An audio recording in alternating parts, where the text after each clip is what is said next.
শবে বরাতে মূলত কি কি আমল আছে? শবে বরাতে রুটি হালুয়া খেলে কি বেদাত হবে? দরুদ ইব্রাহিম বলতে কোনো দরুদ আছে? পরি বলতে কি কিছু আছে? মাথায় টুপি দিয়ে ইস্তেঞ্জায় গেলে কি গুনাহ হবে? আমি জেনারেল স্টুডেন্ট, আমি মন থেকে চাই 5 ওয়াক্ত নামাজ পড়তে জামাতের সাথে। যখন থেকে নিয়ত করি তার 2-3 দিন নামাজ পড়ি, পরে আবার বেনামাজি হয়ে যাই। সে হোক মিলাদুন্নবী ব্যানারে হোক, অনুষ্ঠান করে, মাহফিল করে, খাস মোনাজাত করে, তাবাররুক বিতরণ করে, তাকেই তো বলা হয় মাহফিলে ঈদে মিলাদুন্নবী। তাই না? বেদাত কই? কোথায় বেদাত? বেদাত প্রমাণ করতে তো প্রথম প্রমাণ করতে হবে বেদাতে সাইয়া কিনা। বেদাতে হাসানা তো বহুত কিছু আছে। নাহসরব পড়াও তো বেদাতে হাসানা। প্রতিদিন 20 রাকাত তারাবির নামাজ জামাতে পড়াও বেদাত, এটাও কি বেদাতে হাসানা, কিন্তু সুন্নতে মুআক্কাদা। কি সুন্নতে মুআক্কাদা।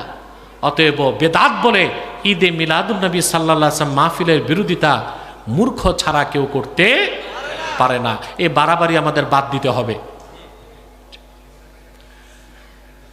হ্যাঁ, মিলাদ শরীফে কেয়াম করা বিষয়ে বলবেন। মিলাদ শরীফের কেয়াম যেটা, অর্থাৎ সালাম পড়ার সময় দাঁড়িয়ে যাওয়া, এই তো ভাই কথা বলেন। বেলা শাক এটা মুস্তাহাব, মুস্তাহসান, সোয়াবের কাজ, নেক কাজ।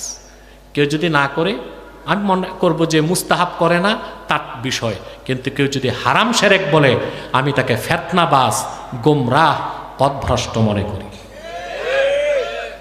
কথা বুঝতে পারছেন? আরে ভাই, দলিল তো বহুত আছে। আমার বাহাসের ক্যাসেটগুলো শুনবেন মিলাদ কেয়াম নিয়ে। 2007-এ, 2010-এ, 10-এর পরে বহুত হয়েছে, বহুত বাহাস করছি আলহামদুলিল্লাহ। প্রতিপক্ষ অধিকাংশ জায়গায় অনুপস্থিত ছিল, কোথাও কোথাও এসেছে, পরাজিত হয়েছে আলহামদুলিল্লাহ। তো এত দলিল তো আপনারা বুঝবেন না, এগুলো বাহাস মোনাজারার দলিল তো আর এখানে দিয়ে লাভ নাই। আমি একটা কথাই বলি, আল্লাহ কি বলছেন? ইয়া আইয়ুহাল্লাযীনা আমানু সাল্লু আলাইহি ওয়া সাল্লিমু তাসলিমা।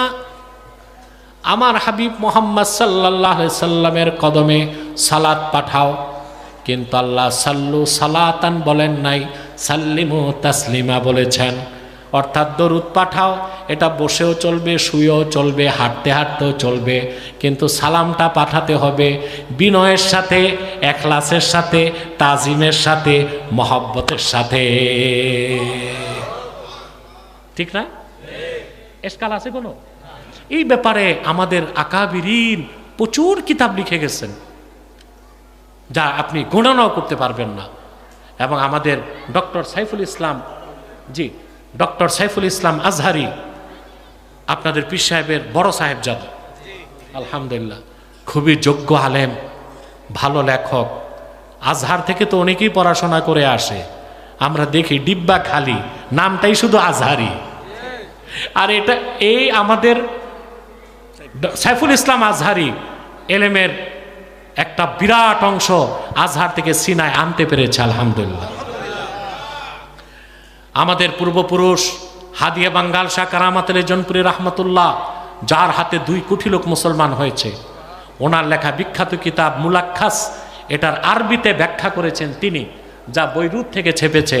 আমি আলেমদেরকে বলবো, এক এক কবি কিতাব যদি পারেন নিয়ে যাবেন এখান থেকে ইনশাআল্লাহ। আল্লাহ কবুল করুন। বলুন আল্লাহুম্মা আমিন, বলেন আল্লাহুম্মা আমিন।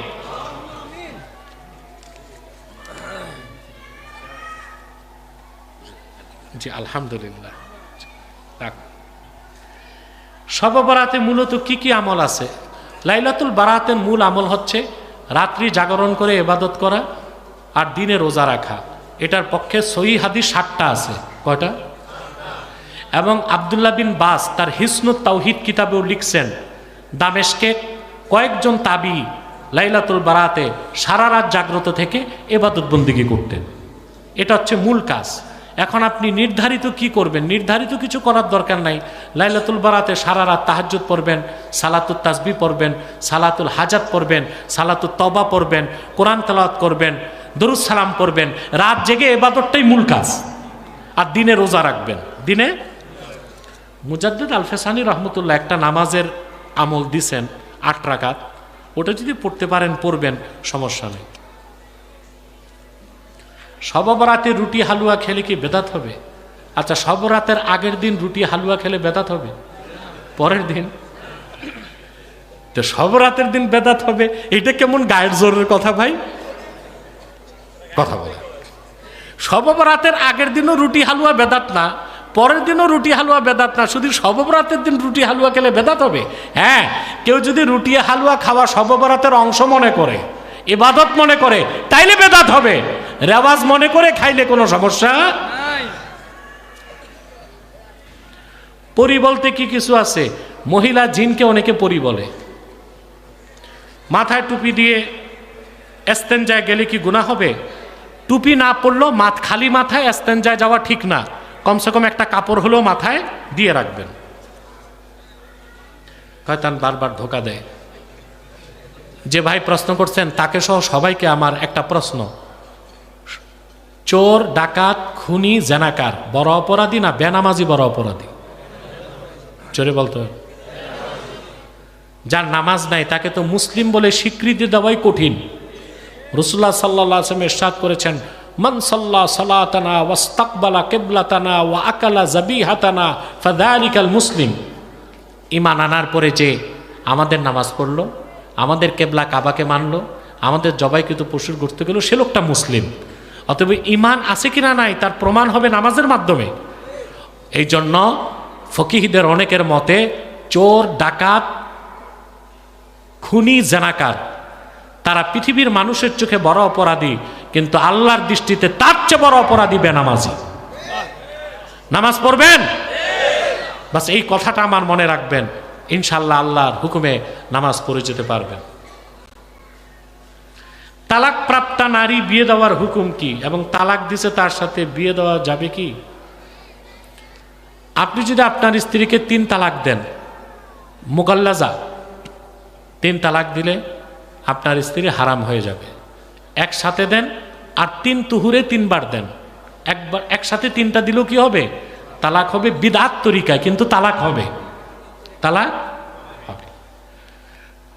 আপনার স্ত্রী ইদ্যত পালনের পর যদি অন্য কোনো পুরুষের সাথে বিয়ে বসে আর কোনো কারণে দ্বিতীয় পুরুষ ছেড়ে দেয়, তাহলে ইদ্যত পালনের পর আপনি প্রথম পুরুষ আবার আপনার সাবেক বউকে বিয়ে করতে পারবেন। এটা হচ্ছে শরীয়তের নিয়ম। আর বাংলাদেশে মৌলবী সাহেবরা বকরি টুকরি খায়া একটা নিয়ম বাইর করছে, হিলা হিলা হালালা, বুঝলেন? এটা কি হয়েছে, মানে বউ ছেড়ে দিছে, এখন তো কপাল পিটায়। তো মৌলানা সাহেব একটা ফতুয়া দিয়ে দেয়, আপনি কোনো বুড়ার কাছে তারে বিয়ে দেন। তো বুড়া নিয়ে 3-4 দিন রাখার পর ছেড়ে দেয়, আবার ইদ্যত পালন করলে বিয়ে করে। এটাও ফকিদের মতে হালাল। কেমন হালাল? নিজের থুতু পিরিজে রেখে আবার চেটে নেওয়া। আপনার থুতু পিরিজে রেখে আবার চাটলে হারাম হবে? কথা বলে না, কথা বলেন।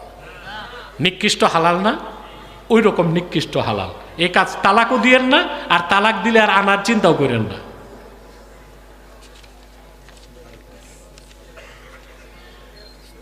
দরুদ ইব্রাহিম বলতে কোনো দরুদ আছে? হাদিসের কোথাও কোনো দরুদের নাম দরুদ ইব্রাহিম নাই। এটার নাম হচ্ছে সালাত ফিত তাশাহুদ, সালাত ফিত তাশাহুদ। এখন আমরা দরুদ ইব্রাহিম নাম দিয়েছি কেন? দরুদ ইব্রাহিম আলাইহিস সালামের নাম আছে, তো যার দরুদ আল্লাহর হাবিব ওনার নামই তো আছে, তো ইব্রাহিম আলাইহিস সালামের নামে দরুদের নাম দিব কেন? কোন হাদিসে নাই। একটা দলিল তারা দেখাতে পারবে, ফতুয়া শামীতে ইবনে আবিদিন শামী দরুদ ইব্রাহিম নামটা নিছেন, কিন্তু ফিকহের কিতাবে ওরফ হিসেবে তিনি উল্লেখ করছেন, হাদিসে দরুদ ইব্রাহিম নামটা নাই। এই দরুদের নাম সালাত ফিত তাশাহুদ। কেন? সাহাবায়ে কেরাম নামাজের বৈঠকে সালাম পড়তেন। কি পড়তেন? বুলুগুল মারামে এসেছে, সাহাবায়ে কেরাম আল্লাহর হাবিবকে জিজ্ঞেস করেছেন, কাইফা নুসাল্লি আলাইকা ফি সালাতিনা ইয়া রাসূলুল্লাহ সাল্লাল্লাহু আলাইহি ওয়াসাল্লাম, নামাজে কিভাবে আপনাকে দরুদ পাঠাবো? তখন খাসভাবে রাসূলুল্লাহ সাল্লাল্লাহু আলাইহি ওয়াসাল্লাম শিক্ষা দিলেন, আল্লাহুম্মা সাল্লি আলা মুহাম্মাদ ওয়া আলা আলি মুহাম্মাদিন কামা সাল্লাইতা আলা ইব্রাহিম ওয়া আলা আলি ইব্রাহিম ইন্নাকা হামিদুম মাজিদ, আল্লাহুম্মা বারিক আলা মুহাম্মাদিন ওয়া আলা আলি মুহাম্মাদিন কামা বারাকতা আলা ইব্রাহিম ওয়া আলা আলি ইব্রাহিম ইন্নাকা হামিদুম মাজিদ। এটা খাস হচ্ছে তাশাহুদের জন্য। কথা বলেন, এটাকে দরুদ ইব্রাহিম নাম দেওয়া যাবে? হাদিস মোতাবেক নাম কি? সালাত ফিত তাশাহুদ। নামাজের দরুদ বলতে পারেন, তাশাহুদের দরুদ বলতে পারেন। এখন এরা করে কি, ফতুয়া দেয় যে এই দরুদ ছাড়া দরুদ নাই। যে বলবে দরুদ ইব্রাহিম ছাড়া দরুদ নাই, ওটা শুধু জাহেল না, জাহেলে মুরাক্কাব গায়রে মুফিদ। কেন কেন প্রশ্ন আসে না? আচ্ছা আমরা যে হাদিস শরীফ পড়ি, দরুদ পড়ি না? কি পড়ি? ক্বালা রাসূলুল্লাহ সাল্লাল্লাহু আলাইহি ওয়াসাল্লাম। এই দরুদটা কি দরুদ ইব্রাহিম? এখন যদি দরুদ ইব্রাহিম ছাড়া দরুদ না থাকে, প্রত্যেকটা হাদিস কেমনে পড়তে হবে? ক্বালা রাসূলুল্লাহ আল্লাহুম্মা সাল্লি আলা, পুরা দরুদ ইব্রাহিম পড়তে হবে। তাই হাদিস পড়তে পড়তে এক হাদিসের দৌড় হইতেই তো 10 বছর লাগবে।